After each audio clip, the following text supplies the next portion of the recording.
Okay, without further ado, let's see what the American philosopher John Haugeland has to say about the question, what is a computer? Such that it could be a mind. Here's Haugeland's answer in short. A computer is an interpreted automatic formal system. I'll employ the rest of the video, and probably the rest of the videos in this week, in answering this question. Well, what is a formal system? According to Haugeland, if you can play tic-tac-toe, then, in a sense, you already understand the principles underlying formal systems. A formal system, says Haugeland, is like a game in which tokens are manipulated according to rules in order to see what configurations can be obtained. Notice that Haugeland here is not giving us a definition, but an analogy or a comparison. He also gives us examples. Games like chess, checkers, Go, and tic-tac-toe are examples of formal systems, in Haugeland's sense, where games like marbles, billiards, and baseball are not formal systems. Moreover, note that not all formal systems are games. Formal languages such as predicate logic and programming languages like C are also formal systems. And as we saw, not all games are formal systems.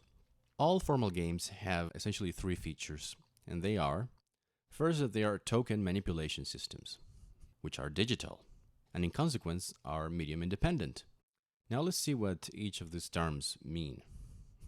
The first feature is that formal systems are token manipulation systems, and a token manipulation system can be completely defined, and I mean really completely, by specifying three things. First, a set of types of formal tokens or pieces.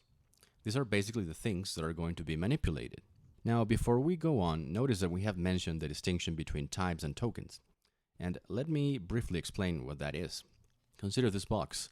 How many letters are there? 3, 2? Well, that depends on whether you're thinking letters are as tokens or as types. If you count how many individual printed characters there are, then you would say that there are 3 letters. This corresponds to the level of tokens, or individual instances. However, you might as well have said that there are just 2 letters, A and B. So here you would be thinking that both occurrences of A count as the same letter. In this case, you are talking about types, which are the more general categories to which tokens belong. This also goes for other things, for instance, like chess pieces. Now, there are 32 pieces, that is, tokens on a chess board at the beginning of the game, but there are only 6 types: pawn, rook, knight, bishop, queen, and king. Okay, end of the digression. The second element for defining a token manipulation system is an account of the allowable starting positions, that is, the initial formal arrangement of tokens of these types. The third aspect, then, is the formal rules specifying how such formal arrangements may or must be changed into others. So let us continue with our chess example to illustrate what we have said. So a formal game such as chess can be completely defined first by specifying the sets of tokens, which in this case are the chess pieces.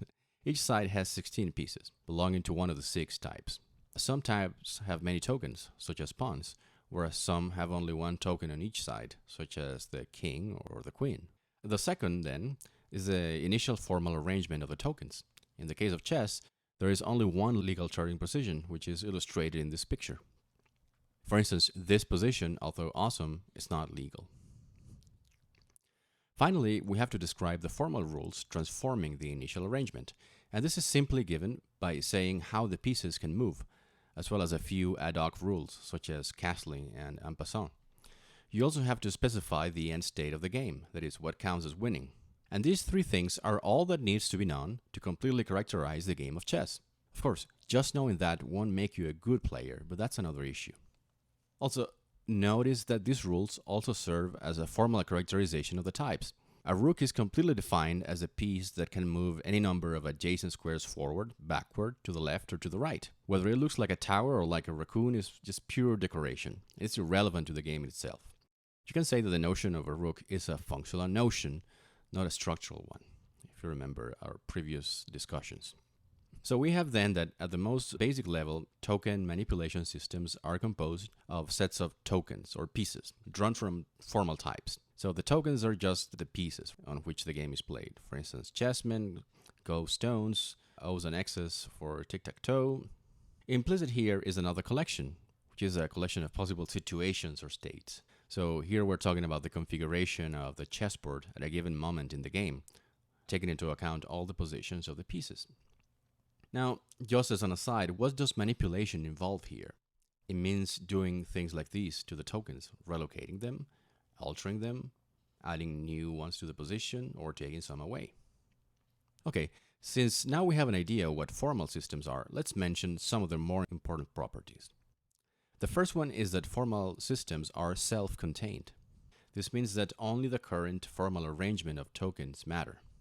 The outside world, that is anything not included in the current position, is strictly irrelevant. So for something to count as a game of chess, the only thing that matters is whether a given set of rules is being followed. It doesn't matter whether you are in Earth or in space, if you are simply passing time by playing the game, or whether the fate of nations hangs on the outcome. Similarly, what determines which of the physically available positions is a legitimate chess move is simply the current positions of the pieces and the rules for moving pieces. Period. Nothing else in the world is relevant. To make the notion clearer, let's compare chess with a game that's clearly not self-contained. Suppose that you have a game, let's call it Shmess, in which you have the same board and physically similar pieces, but in which what determines the next positions of pieces is not only the previous states of the game, but, say, the market value of different stocks. Thus, the pieces that in chess are called rooks, in Shmess move forward or upward according to whether the stock of Apple goes up or down. Whereas for the other player, the opposing player, say the corresponding piece is tied to the price of Amazon stock, suppose. Then Shmess is clearly not self-contained, since what counts as a permissible move depends on factors outside of the game. So, whereas the players of chess, here let's get a little sci-fi, could live in a universe in which the only existing things are the players, the board, and the pieces, the players of Shmess must continuously keep track of the outside world. The news, the Dow Jones, I don't know. A crucial consequence of formal self-containedness is that meaning is irrelevant to formal systems, such as formal games. A game of chess is simply a set of moves that starts in a particular configuration and ends up in another particular configuration, where the transitions are governed by a set of formal rules. Some people, when playing chess, I know, imagine that they are generals conducting a battle, whereas others may imagine that they are leading political intrigues. Well, that is all well and good, and it helps make things fun. But strictly speaking, that is inessential to the identity of a chess game. The pieces themselves don't represent anything. Neither does the game as a result. This underscores the idea that meaning is not a formal property because, at least under a dominant view of the issue, meanings relate to the outside world. Thus, a formal system can be completely defined without reference to any interpretation for it, even if it can be given an interpretation. Also, another crucial aspect of a formal game is that every relevant aspect of it is perfectly definite. First, there's no ambiguity about where pieces begin or end, nor whether squares begin or end. So the pieces are discretely bounded spatial objects, and the squares have clearly delineated borders. Secondly, there's never any ambiguity about whether a piece is in a square. So for the purposes of the game, a rook is either in a particular square or not. Being partly in the square is not a valid state in the game.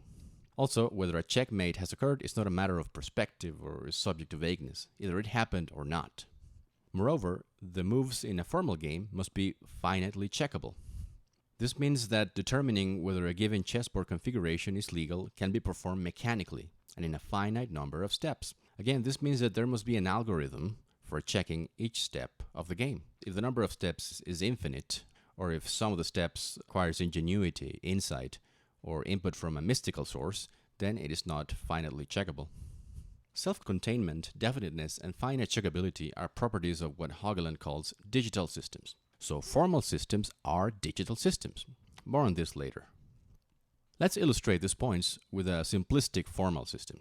In this case, it is a system that has simple tokens and rules for forming complex tokens from them. Let us call this system F.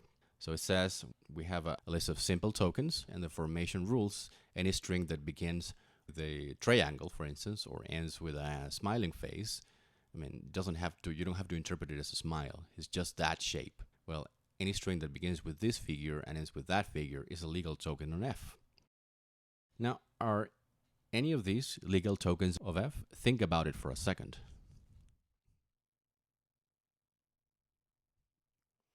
Well, clearly the first 3 strings are legal tokens of F, whereas 4 and 5 are not. How do you know?